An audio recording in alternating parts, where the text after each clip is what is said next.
Imagine a little boy gleaming with happiness as he sees his father come home for dinner and playtime. No one will ever be separated from their loved one. Anyone can enjoy their trip home and get a fresh start tomorrow. Any business can thrive and bring happiness to people. Everyone can live peacefully, and children can enjoy playing outside. Imagine no more. We will make a few years the golden age of infrastructure in the Philippines to enhance our mobility and connectivity and thereby spur development of growth on equitable in the country. In other words, we are going to build and build. We are building a better Philippines by improving our strategy and focusing on three major outcomes: reducing travel time by improving and widening roads, and by adding expressways; improving our road safety and quality through engineering interventions and by prioritizing major projects; protecting homes and properties from natural disasters through resilient infrastructures.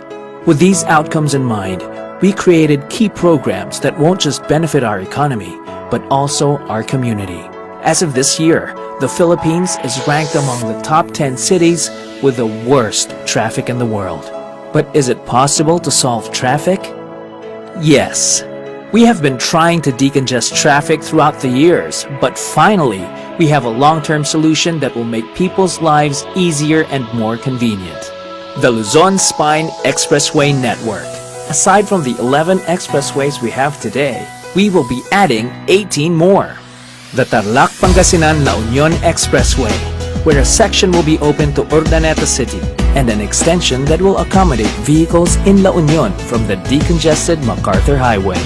The Central Luzon Link Expressway, where Phase 1 will connect Tarlac to Cabanatuan and Phase 2 will connect Cabanatuan to San Jose and Nueva Ecija.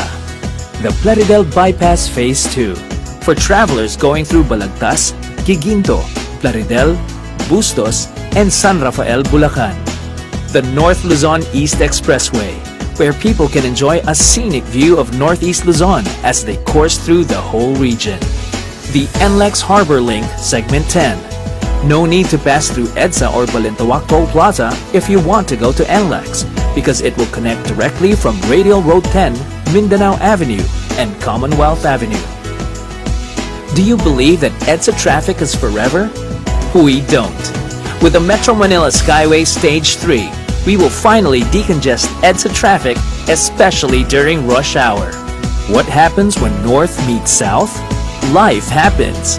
When we connect the North Luzon Expressway and South Luzon Expressway, travel time from Alabang to Quezon City will be shorter, and quality time with our families will be longer.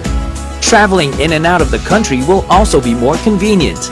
No more worrying about missed flights with the NAIA Expressway Phase 2, which provides access to NAIA Terminals 1, 2, and 3, including Skyway and Cavitex. And with the recently opened Runway Manila, one can easily have access to the top hotels.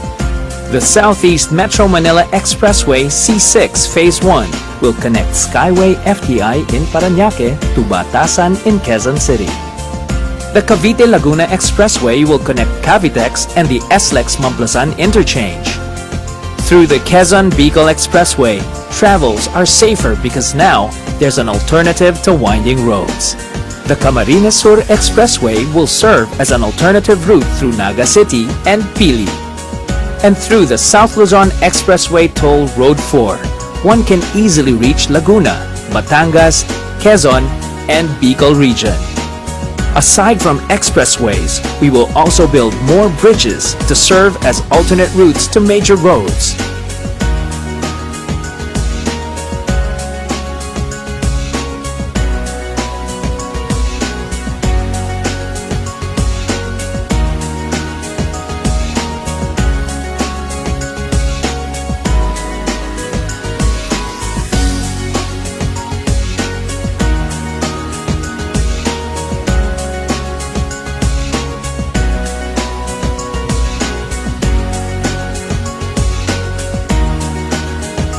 More than just traffic decongestion, we want to maintain the beauty of our cities by widening roads, bridges, and highways to make way for environment-friendly infrastructures like Radial Road 10, the road traversing the old Smoky Mountain area, Laguna Lake Highway, where we'll build bike lanes overlooking the lake, the Davao City Bypass, the Davao City Coastal Road,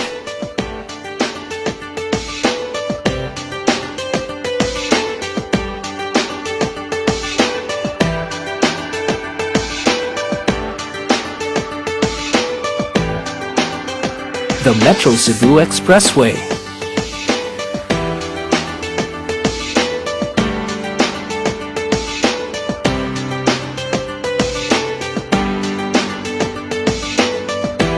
and the new Bacolod Economic Highway.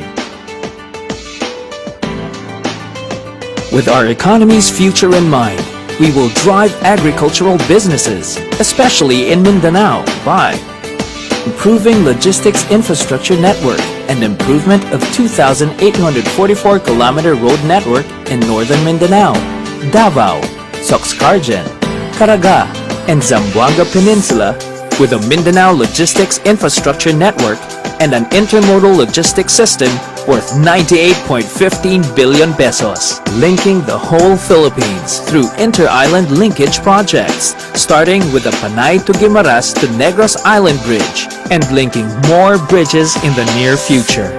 Improving growth corridors in the Mindanao Sector project with a 21.19 billion peso budget for constructing and improving 276.5-kilometer road network in Zamboanga del Norte, Zamboanga del Sur, and Zamboanga Sibugay provinces.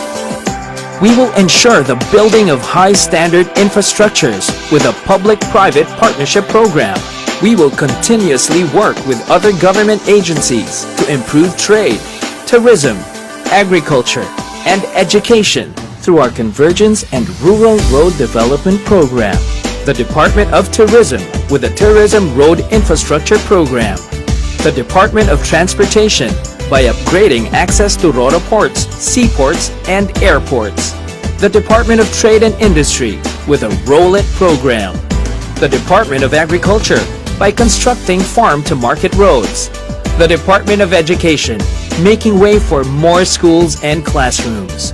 And the Department of Finance, the Department of Budget and Management, the Department of Transportation, the National Economic and Development Authority, and the Philippines Basis and Conversion and Development Authority with a Build, Build, Build program, and the Philippine Infrastructure Transparency Portal. Did you know that the Philippines is the third most vulnerable country to natural disasters? We will protect the people by building more livable, sustainable, and resilient communities. Communities will be safe through the Flood Management Master Plan across 18 major river basins and other priority principal river basins with a 351.72 billion peso structural mitigation measure only for the Master Plan for Flood Management in Metro Manila and surrounding areas. The Pasig-Marikina River Channel will be improved. The Metro Manila Flood Management Project will provide housing and resettlement and reduce flood risks in flood-prone areas of Metro Manila. The Mandaluyong Main Drainage Project already solves the worsening floods of the city. Improvement of the Cagayan, Tagoloan, and Imus rivers. Flood risk management in Cagayan de Oro.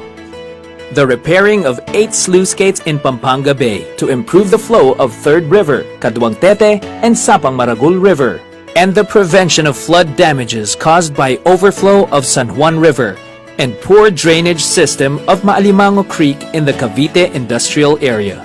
Another major project is the Disaster Risk Reduction and Climate Change Adaptation Program, rehabilitating, retrofitting, and strengthening existing bridges like the Quezon Bridge, the Guadalupe and Lambingan Bridge, and the Leyte Tide Embankment. We will carry out reforms to uphold our integrity, professionalism, public service, and teamwork by entering a new age of transparency through the InfraTrack app which would have a built-in geotagging feature to eliminate and detect ghost projects in real time.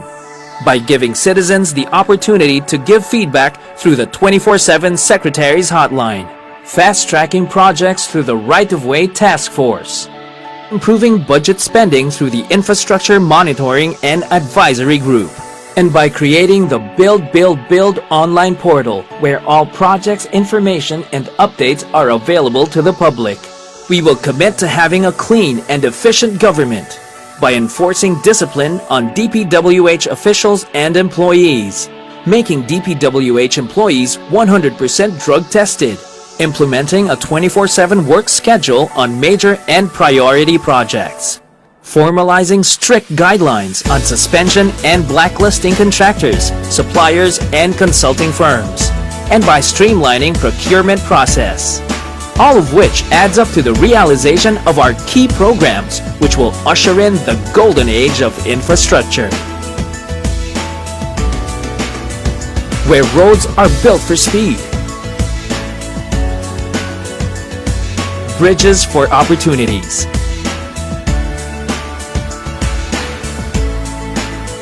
transportation networks for progress, and sustainable communities for growth. This is the time to build resilience, peace and security, possibilities and potential, dreams and brighter futures. Because the more we build, the faster we move forward. This is the Philippines that we have started building and will continue to build.